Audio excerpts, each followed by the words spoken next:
En el mundo espiritual, se libran batallas en todo momento, y en estos conflictos, los principados y potestades desempeñan roles cruciales. ¿Pero qué son estas entidades? ¿Cómo afectan nuestro viaje de fe? Y aún más importante, ¿cómo podemos enfrentarlas de hecho? En este vídeo vamos a adentrarnos en ese territorio, y descubrir cómo armarnos ante este enemigo invisible. La Biblia deja claro que nosotros, como cristianos, tendríamos enemigos, y estos enemigos no son simplemente personas físicas, sino el reino de Satanás, con sus principados y potestades en los lugares celestiales. ¿Y quiénes son realmente estos enemigos? Bueno, no estamos hablando solo de filósofos impíos, sacerdotes astutos o monarcas incrédulos. La verdadera lucha es contra fuerzas demoníacas, batallones de ángeles caídos y espíritus malignos que poseen un gran poder, aunque no podamos verlos físicamente. Es como una batalla invisible que ocurre a nuestro alrededor todo el tiempo. Puede parecer aterrador, pero es la realidad en la que vivimos. Estamos constantemente rodeados de seres espirituales malignos. Y aunque es verdad que no pueden habitar en un verdadero creyente, pueden oprimir y acosar. El apóstol habla de estos ángeles caídos como principados y potestades, como gobernantes de las tinieblas de esta era y como huestes espirituales de maldad en los lugares celestiales. La expresión, principados y potestades, aparece varias veces en la Biblia, y en cada una de ellas queda claro que se refiere a una amplia gama de espíritus malignos que hacen guerra contra el pueblo de Dios. Son los agentes de Satanás, usando su poder en el reino invisible para oponerse a todo y a todos los que son de Dios. La primera mención de principados y potestades está en Romanos 8. Estos versículos hablan de la victoria de Cristo sobre todas las fuerzas reunidas en nuestra contra. Es un mensaje de esperanza y fortaleza, ya que nos asegura que somos más que vencedores. Ninguna fuerza, ni siquiera la vida o la muerte, ni ángeles ni demonios, nada puede separarnos del amor de Dios. Entonces, la próxima vez que te sientas confrontado por adversidades espirituales, recuerda que no estás solo en esta batalla. El poder de Dios está disponible para ti, y en Cristo, eres más que capaz de superar cualquier desafío que se te presente. Los principados y potestades no son solo conceptos abstractos, son una realidad que a menudo ignoramos o preferimos no pensar mucho al respecto. Pero es importante entender lo que la Biblia nos dice sobre estos seres espirituales malignos, porque esto puede ayudarnos a comprender mejor la batalla espiritual que enfrentamos diariamente. Uno de los pasajes que habla sobre principados y potestades está en Colosenses 1, versículos 13 y 14.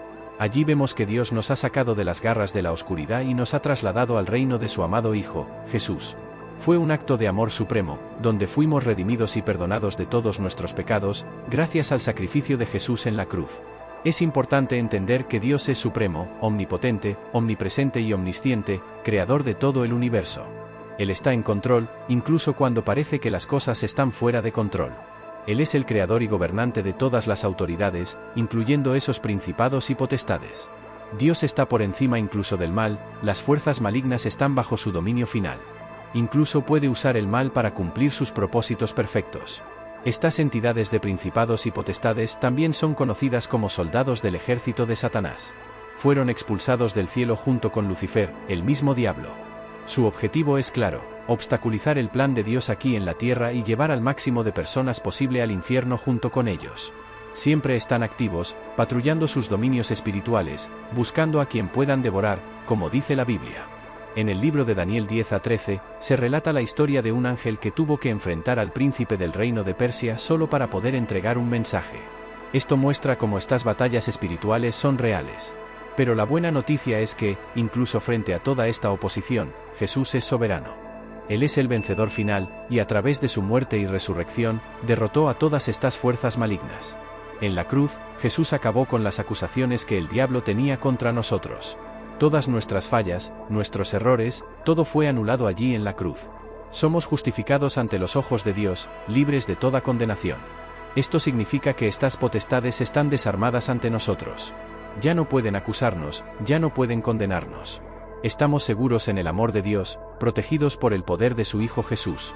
En el libro de Tito, capítulo 3, versículos 1 y 2, el autor, Pablo, exhorta a los creyentes a vivir de manera digna de su vocación, con humildad, mansedumbre, paciencia y amor, buscando preservar la unidad del espíritu mediante el vínculo de la paz. Advierte que la rebelión contra las autoridades terrenales es, de hecho, una rebelión contra lo que Dios instituyó, y aquellos que se rebelan traen juicio sobre sí mismos. Entender esto nos hace darnos cuenta de nuestra necesidad del poder sobrenatural de Dios. Todos necesitamos este poder divino para actuar en este mundo terrenal. A menudo, las personas descuidan el reino de lo sobrenatural e intentan operar solo a un nivel natural, pero el registro de las Escrituras nos muestra que la Iglesia no puede funcionar efectivamente ni cumplir la voluntad de Dios solo con nuestra propia habilidad natural. De hecho, está ocurriendo una guerra espiritual en este momento, que afecta a todo el planeta. Es un conflicto entre dos reinos, el reino de Dios, liderado por el Dios Todopoderoso, el príncipe de paz, y el reino de las tinieblas, liderado por Satanás, el príncipe del poder de las tinieblas. Y la primera batalla de esta guerra ocurrió incluso antes de la creación del mundo. Los estudiosos de la Biblia lo llaman pasado sin fecha, cuando solo había un reino bajo el mando de la Trinidad Divina. Esta guerra fue desencadenada por el orgullo rebelde de Satanás, que fue expulsado del cielo debido a su rebelión.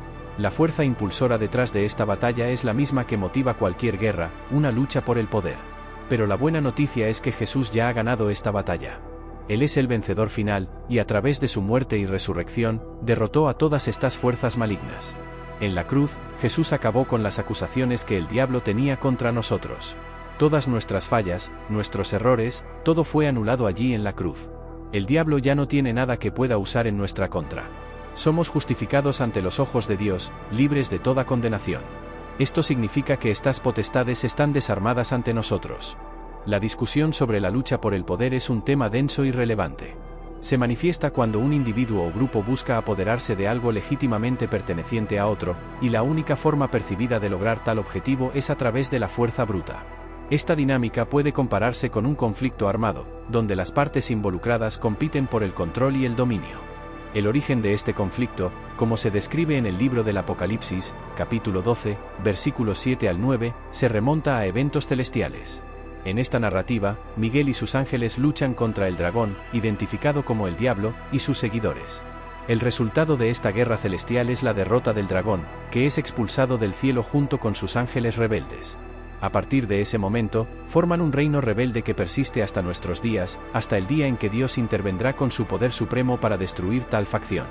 El episodio en el Jardín del Edén marca el inicio de la hostilidad del diablo contra la autoridad de Dios en la tierra. Su astucia resulta en la caída de Adán y Eva, inaugurando un conflicto continuo a lo largo de la historia humana. Sin embargo, el punto culminante de este enfrentamiento se produce en la crucifixión de Cristo, donde el destino del diablo y su reino de ángeles caídos queda sellado definitivamente. Es fundamental comprender al adversario en este contexto. Subestimarlo sería un grave error, ya que conocer al enemigo es parte fundamental de cualquier estrategia de confrontación. Así como en una guerra convencional, se requiere una amplia recopilación de información y un análisis profundo de las tácticas y debilidades del oponente. La guerra espiritual no se limita solo al plano celestial, también se libra aquí en la tierra. El diablo persiste en sus esfuerzos por debilitar y destruir a los seguidores de Dios. Sin embargo, la buena noticia es que la victoria ya está garantizada para aquellos que están del lado de Dios. Con el poder divino a su favor, es posible enfrentar y superar cualquier desafío que se presente. Por lo tanto, es momento de comprometernos en esta batalla espiritual, utilizando todas las herramientas y recursos disponibles para defender lo que es justo y legítimo. Reflexionar sobre las palabras de Pablo es fundamental para entender mejor la batalla espiritual que enfrentamos. Nos advirtió sobre la importancia de mantener nuestra perspectiva centrada en el propósito más alto, para que podamos resistir las estrategias del diablo sin enfrentarnos unos a otros. Pablo destacó que nuestra verdadera lucha no es contra personas comunes, sino contra las fuerzas malignas que actúan detrás de ellas. La descripción del diablo como un león rugiente, presente en la Biblia, ilustra su naturaleza voraz e implacable, siempre al acecho en busca de quien devorar. Los demonios, sus aliados, tienen la misión de buscar y destruir a aquellos que se niegan a someterse a su dominio, además de aprisionar a aquellos que sucumben a su influencia. Cuando somos liberados de este dominio maligno, experimentamos una transformación profunda en nuestras vidas. Este cambio es el resultado del poder del Espíritu de Dios actuando en nosotros, haciéndonos nuevas criaturas, libres de las cadenas del pecado y de la oscuridad espiritual. Sin embargo, esta liberación no significa el fin de la batalla espiritual, sino el inicio de un viaje de resistencia y crecimiento espiritual continuo. El libro del Apocalipsis presenta una visión profética de la guerra entre el reino de Dios y el reino de las tinieblas. El diablo es arrojado a la tierra, junto con sus ángeles, y este pasaje nos proporciona una descripción detallada de su naturaleza. La palabra diablo, de origen griego, significa calumniador o acusador falso, mientras que Satanás se traduce como adversario u opositor. Él es aquel que constantemente calumnia, se opone a Dios y a su pueblo, mientras engaña y seduce a la humanidad. Sin embargo, las Escrituras también revelan un poderoso secreto para la victoria sobre el diablo. En Apocalipsis 12, verso 11, leemos: «Ellos lo vencieron por la sangre del Cordero y por la palabra de su testimonio, no amaron sus vidas hasta la muerte». Este versículo nos enseña que la clave para vencer al diablo está en testificar personalmente sobre lo que la palabra de Dios revela sobre el sacrificio de Jesús, y cómo esto transforma nuestras vidas. Cuando vivimos y testificamos esta verdad, aplicándola en nuestra jornada espiritual diaria, fortalecemos nuestra posición y nuestra fe ante el enemigo. La sangre de Cristo representa un elemento esencial de la fe cristiana, simbolizando el sacrificio redentor de Jesús en la cruz. Este sacrificio es considerado la base de la salvación y la reconciliación entre Dios y la humanidad. La importancia de la sangre de Cristo para los creyentes se manifiesta en diversos beneficios espirituales. En primer lugar, la sangre de Cristo proporciona redención y perdón de los pecados. Esto significa que, mediante el sacrificio de Jesús, los creyentes son liberados del poder del pecado y reconciliados con Dios. La redención se ve como un acto de rescate, en el cual Jesús pagó el precio por nuestros pecados, para liberarnos de las consecuencias de nuestra naturaleza pecaminosa. Además, la sangre de Cristo trae purificación. Tiene el poder de limpiar el alma y purificar el corazón de la persona, eliminando toda impureza espiritual. Esta purificación se ve como un proceso continuo de transformación interior, en el cual los creyentes son renovados y santificados por la obra del Espíritu Santo. Otro beneficio de la sangre de Cristo es la justificación. Ser justificado significa ser declarado justo a los ojos de Dios, como si nunca hubiéramos pecado. Este es un acto de gracia divina, en el cual la justicia de Cristo es imputada a los creyentes, cubriéndolos con la perfección moral de Jesús delante de Dios. Esta justificación es posible porque, en la cruz, Jesús asumió la culpa por nuestros pecados y nos concedió su propia justicia. Se convirtió en el sustituto perfecto, recibiendo el castigo que merecíamos para que pudiéramos recibir el perdón y la justicia de Dios. Por lo tanto, mediante la sangre de Cristo, los creyentes son reconciliados con Dios, purificados de toda impureza y declarados justos a los ojos de Dios. Este es un aspecto fundamental de la fe cristiana, que demuestra el amor y la misericordia de Dios para con la humanidad. La sangre de Jesús fue derramada en el Santo de los Santos, delante de la presencia de Dios, como un sacrificio que garantizó nuestra redención eterna. Él entró allí como nuestro precursor, obteniendo la redención mediante este sacrificio y presentando la evidencia de este acto delante de Dios Padre Todopoderoso. Una vez que reconocemos personalmente el poder de esta sangre, no es necesario repetir estas palabras constantemente, ya que la sangre de Jesús habla constantemente a nuestro favor en la presencia de Dios. Esta sangre proporcionó la salvación, el perdón, la purificación, la justificación, la santificación e incluso intercede por nosotros. Al entender y confesar lo que la palabra de Dios dice sobre la sangre de Jesús, podemos aplicar estas disposiciones en nuestras vidas. De esta manera, Satanás es privado de su principal arma contra nosotros, que es la culpa, y podemos vivir en la victoria que Cristo conquistó en la cruz. Además, Jesús nos equipó con armas espirituales para enfrentar al enemigo. Como se describe en 2 Corintios 10, 4-5, estas armas no son físicas, pero son poderosas en Dios. Con estas armas, podemos derribar las fortalezas del enemigo, deshacer los pensamientos que se oponen al conocimiento de Dios y llevar cada pensamiento en obediencia a Cristo. Por lo tanto, las armas espirituales que Dios nos ha dado son eficaces. Al usarlas con fe y dependencia, podemos acceder al poder de Dios para enfrentar al enemigo. No estamos limitados a la defensiva, sino que podemos avanzar contra las fortalezas del enemigo y destruirlas con nuestras armas espirituales. Así es como librarnos una verdadera batalla espiritual. A veces, podemos encontrarnos en momentos de debilidad y duda, preguntándonos si realmente tenemos la fuerza para enfrentar los desafíos de la vida.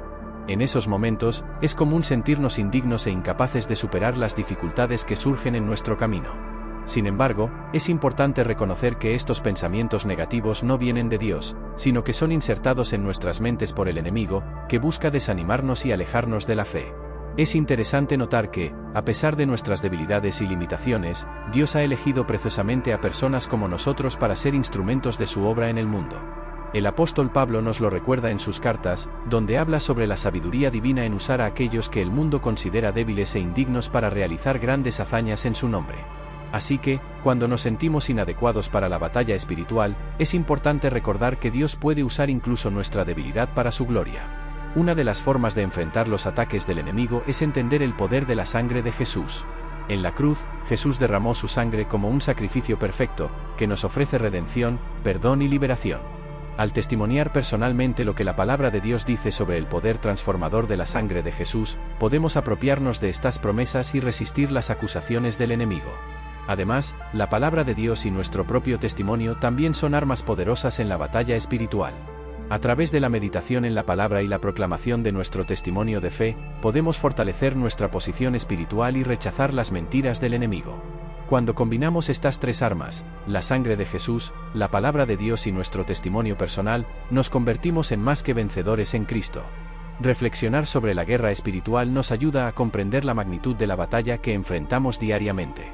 Reconocemos la existencia de un reino espiritual invisible, donde fuerzas malignas están constantemente en oposición al plan divino de Dios para nuestras vidas.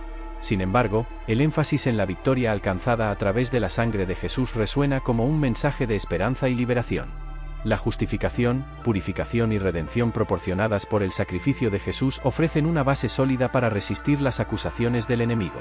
Al apropiarnos de estas verdades y testimoniar personalmente sobre lo que la sangre de Jesús hace por nosotros, reclamamos nuestra posición como hijos justificados de Dios, libres de culpa y capacitados para vivir en la victoria que Cristo logró en la cruz.